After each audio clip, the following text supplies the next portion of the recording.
Hello and a warm welcome to a special edition of Bottom Line with me, Charles Ebune. Today from the main auditorium of the Paris Peace Forum here in the French capital. It promised to be like one of those conferences that ended the First World War 100 years ago, but it was neither a conference nor a summit. Organizers proclaimed it to be a different way of looking at global issues. So plus 60 world leaders joined the French president here, including Vladimir Putin of Russia, German Chancellor Angela Merkel, the chairman of the African Union, Rwandan President Paul Kagame, and others, to chart a new way of looking at 5 key issues confronting our globalized community today: security, environment, development, technology, and inclusive economic growth. So what has been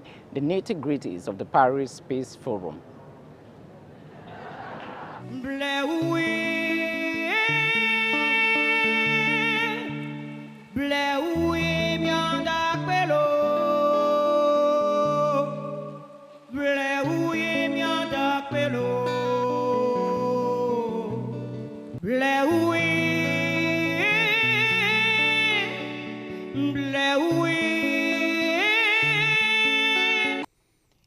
A clarion musical call for a sustained global peace agenda.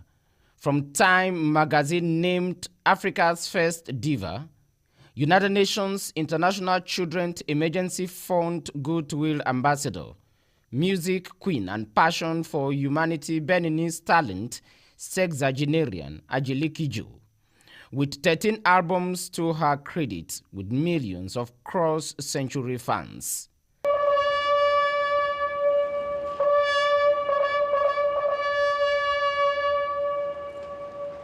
And the day is unique.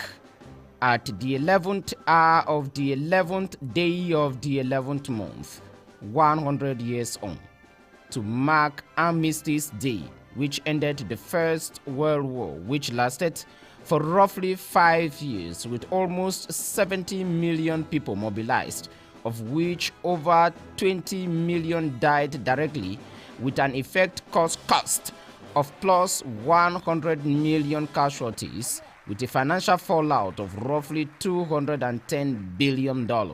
Well, I wasn't around for World War I, and neither were you, my friend. But our historiography is important. What is missing in Western historiography is how the Western powers in World War I used and abused colonial people, whether it was in Asia or whether it was in Africa. You saw millions of people from the continent of Africa, but also from Asia, from India, from China, from elsewhere, thrown into the slaughterhouse of Europe. What I find strange is that when you look at the commemoration of 100 years on, there is insufficient reflection of the impact on peoples beyond Europe. I was really very impressed by the statement that Antonio Guterres, the Secretary General of the UN, made at the beginning of this great event. He said, we have to hear the words of the last soldiers of the French army who survived. And he was an Italian immigrant. His name was Ponticelli, Italian immigrant, and he said once to the schools, we didn't know why we were fighting. I think this is the shame of the First World War. It was a war, a disaster, millions of died people without any reason, without understanding what was really happening. I think we have to take memory of this disaster to avoid in the future similar disasters. Assembled in Paris, France, where the document which ended the First World War was signed and registered in the Guinness Book of Records, are found are the tomb of the unknown soldier are the George Clemenceau of our time, Macron, the Woodrow Wilson of our time, Trump, the Tsar Nicholas of our time, Putin, and the embodiment of modern-day Reichstag, Merkel, joined by plus 60 other world leaders from nations allied in the Great War or mostly colonies of the belligerent victors at the time, or states carved as byproducts of World War I redefined global map after the collapse of 4 great empires at the time, amongst them the Ottoman Empire. I believe that the enduring message of World War I is not just the human carnage of 20 million people, it's the failure of politics and diplomacy to prevent an entirely preventable war. That's the message for the future. Can you define to me the world in which we are living today? Well, that's a little bit difficult to do in 1 minute, but I think the world we're in has made a lot of progress in many ways. People are living better, there is less poverty, but there is no peace yet in the world. We cannot be satisfied about the fact that there are lots of threats, lots of fears inside countries and between countries. And I think the initiative of the French president to organize this forum is welcome. We will see how much progress we can achieve here. And I'm sure that a lot of ideas will be born out of this meeting. One of the key events to mark the centenary of the war to end all wars, with an American idea to make the world safe for democracy, was the pioneer Paris Peace Forum, which galvanized the mantle of the global leadership team. Sentiment among the whole team is a lot of joy that so many people came, not only heads of states and government, many of them, but also many other actors of global governance. And so that is the sign that there is still hope for a more cooperative world. The success of the Paris Peace Forum is a success that has to be replicated in the future, extended. So I'm sure that this success, and I take this opportunity, the opportunity of this interview also to say that we have to extend this success, and next year we need to have more projects here, more people, and I'm sure that these projects can bring to a concrete solution framework. That is the big point of our discussions on peace. How different is this forum from all others that have been organized across the world? What makes it unique? You know, as one participant said, it's a forum for the people. You don't need to pay anything to come, you just need to have ideas about how we should organize the planet and concrete projects to advocate for and to demonstrate and to show. And that's what makes it different from all the big conferences that you hear of on.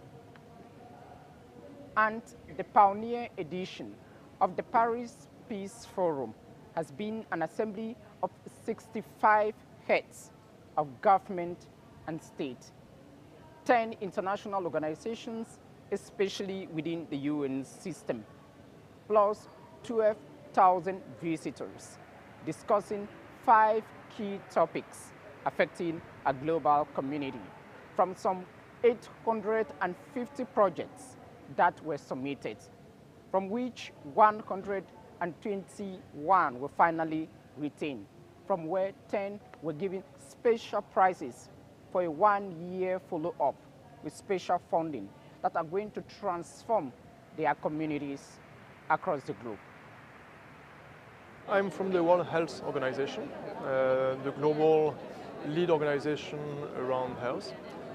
As you know, we have a new leadership in the World Health Organization with Dr. Tedros, which has been elected by all member states, with a very ambitious program, which is meant to deliver better health and more health for the people who need it on the ground and support member states for this purpose. Dr. Tedros has positioned the World Health Organization to implement what we call a 3 billion program. 1 more billion persons safe from health emergencies, 1 more billion person having access to universal health coverage, and 1 more billion person having better well-being. This means that health has to come closer to the population, and the member states will be supported in bringing it to the people. One of the main issues that the world faces in providing good health to the people of the world is instability and conflict. 80% of the persons not benefiting fully from the right to health are in countries in conflict, and 17% of the diseases that we see coming in the world now are in conflict situations. So there is an accountability for the World Health Organization to be working in conflict. At the forum, a kind of the 1919 Paris Peace Conference at the Hall of Mirrors, this time held at La Grande Halle des Villettes, found in the 19th arrondissement of Paris 5 key issues to debate: global inclusive economic growth, global environmental protection, global security challenge, global development agenda, and global new technologies. If we are able to implement them, there's on many issues, climate change, humanitarian approach, development, health, global health, there will be big important achievements. So I hope this project will be welcomed and will be supported. Well, actually our foundation is one of the 7 founders of this, so I've been involved from day one. We think it's important at a time when globalization is in question, when liberal democracy is in retreat, when we see global institutions are under attack.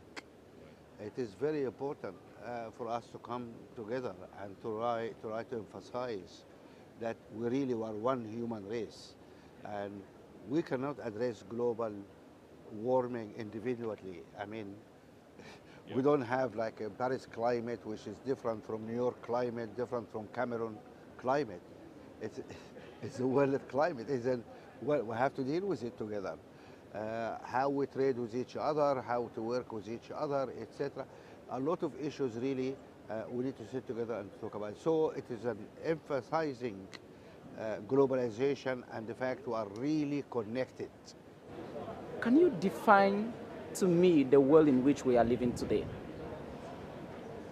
Well, that's a little bit difficult to do in 1 minute, but I think the world we're in has made a lot of progress in many ways. People are living better, there is less poverty, but there is no peace yet in the world. We cannot be satisfied about the fact that there are lots of threats, lots of fears inside countries and between countries. And I think the initiative of the French president to organize this forum is welcome. We will see how much progress we can achieve here, and I'm sure that a lot of ideas will be born out of this meeting. Absolutely. The Paris Peace Forum is just one of the many initiatives and events to mark the centenary anniversary of the end of World War I.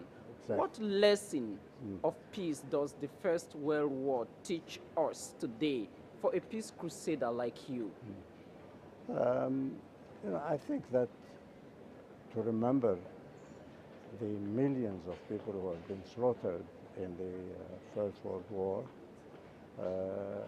is useful to see if, to help the efforts that are being deployed everywhere and by a lot of people to ensure that this experience does not repeat itself. We don't want another First World War.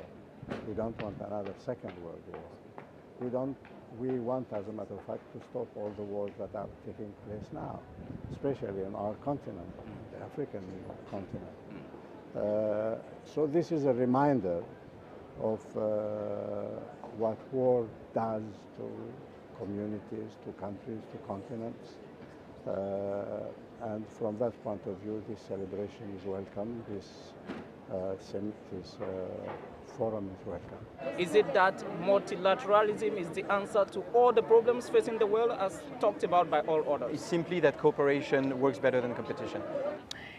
And one of the key issues discussed at the Paris Peace Forum has been internet governance, internet security, and internet peace. And the reason is quite simple. It is one of the areas to determine the future of the world. Global statistics indicate out of the 7 billion people living across the world today, at least 4 billion of them are digital citizens. And out of that number, roughly 2 billion are subscribed to one of the world's largest social media platforms, Facebook. Google and other internet giants were present here. I'm actually on the same seat that Canadian Prime Minister Justin Trudeau sat to discuss all of these issues and how to enhance freedom of expression without misinformation distorting the credibility of journalists in particular when dealing with online credibility in a world which is fast changing. Of the over 800 projects submitted, 121 were retained by the selection committee, with 10 of them receiving special prizes, of which the African Union European Union Youth Hub emerged the best idea to earn a yearly attention from the organizers. It's a very innovative solution by the African Union and the European Union. It's bringing together 42 young people from Africa and from the EU and the diaspora to pilot innovative projects in 6 different fields. So we've been given a budget of 10 million euros to try to engage civil society in creating solutions to different challenges on the 2 continents. Something goes wrong in Africa, Europe is affected. Right. People understand it, you need to understand this. So Europe has an interest of what's going in Africa. Africa has an interest of what's going on Europe. So in that context, we think this is a very important forum, and I hope it managed to build momentum and to go from strength to strength. And even turn into an annual event? It should be. The plan, it will be an annual event to really bring people together from all over the world. Right. And to have an open and free discussion. Right. And that's really important. And it up the ends for civil society to really come and play a more role in all our issues here. It is the future of our children. What are the key challenges in particular you are tackling? So we're looking at 6 different areas. So we're looking at education, peace and security, business, governance, environment, and I'm forgetting one, culture, arts and sports. That's excellent. Yes. You are the best project of the 850 projects that were submitted, and of the 120 that were finally retained, 10 to be given special prizes. You are the best. How do you receive that information? Do you feel your presence in Paris is fulfilled for the Peace Forum? Yes, we're very, very happy about the news and knowing the hard work that we've been doing over the past couple of years to make this happen. So we're very happy to receive the support and to have the Paris Forum also recognize what we want to do and the ideas that we have.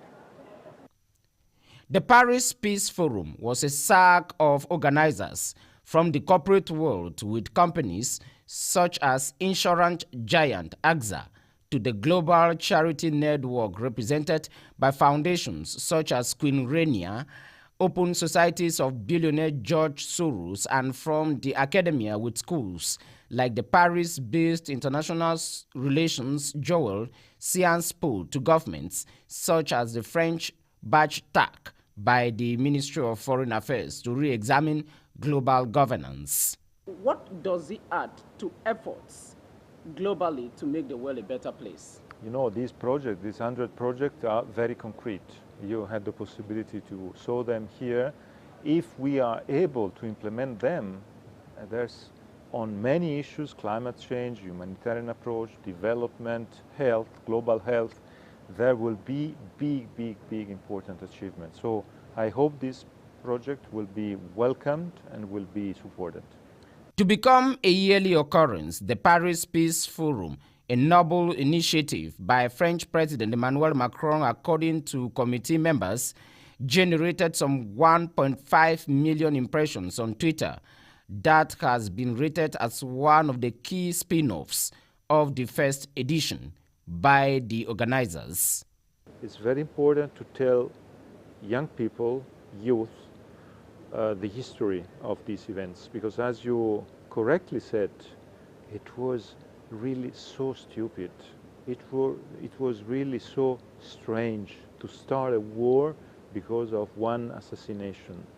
It was the way to push and to bring our countries towards the worst disaster ever because of very stupid things. The UN General Assembly is an assembly of countries, actually. It is the heads of state who go there, and these are governments.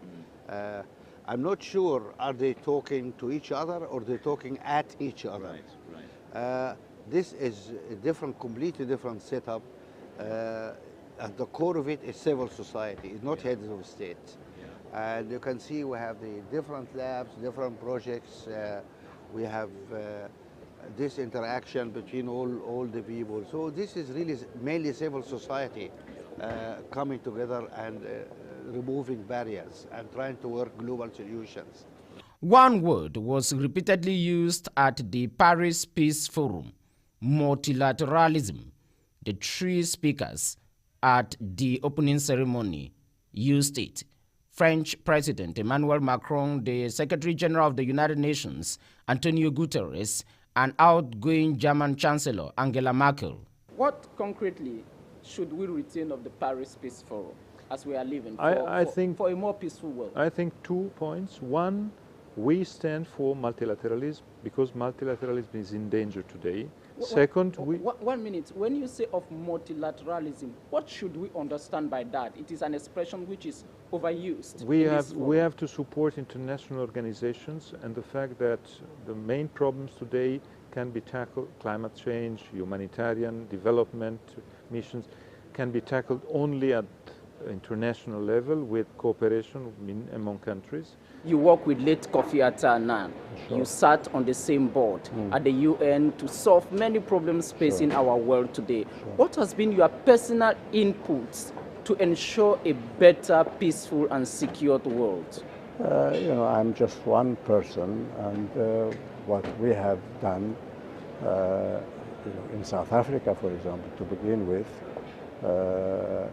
ending apartheid was a huge contribution by Mandela, but Mandela himself says that this has been done thanks to the support of the world, to the struggle of Mandela and the ANC and the people of South Africa against apartheid. And then South Africa is now trying to contribute to ensuring more peace in the world. But as a person, we just are part of the effort of the United Nations and of other organizations in trying to achieve peace. Sometimes we succeed, sometimes we don't. To them, it is the best way to maintain and advance peace in the world through a much better global pact for the environment, for internet freedom, for peace in the digital space, for inclusive, sustained, people-impacting economic growth, for global legal migration, for decent jobs, and healthy people to keep the peace. Health is something that you, me, our families, all the global population needs.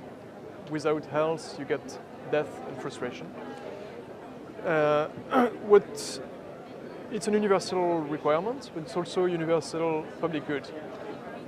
Starting from there, the WHO is providing support to all countries in the world and provides specific support in countries in conflict situations. So why are you here in Paris, in particular, the Peace Forum? In Paris, the leaders of the world have gathered to support multilateralism. And the World Health Organization is obviously an organization of the UN system. And we feel that this global support towards cooperation is very important. And the support that the world is providing to Secretary General Guterres' agenda for the Sustainable Development Goals and for sustaining peace is something that, as a member of the family, we have to support, and we think that it's a very good initiative. The assembled global thinkers at the Paris Peace Forum with local connections returned home to their various offices, countries, and abodes with a mental calculus of having drafted a new way of selling an agenda sought by all, peace to and for our generation.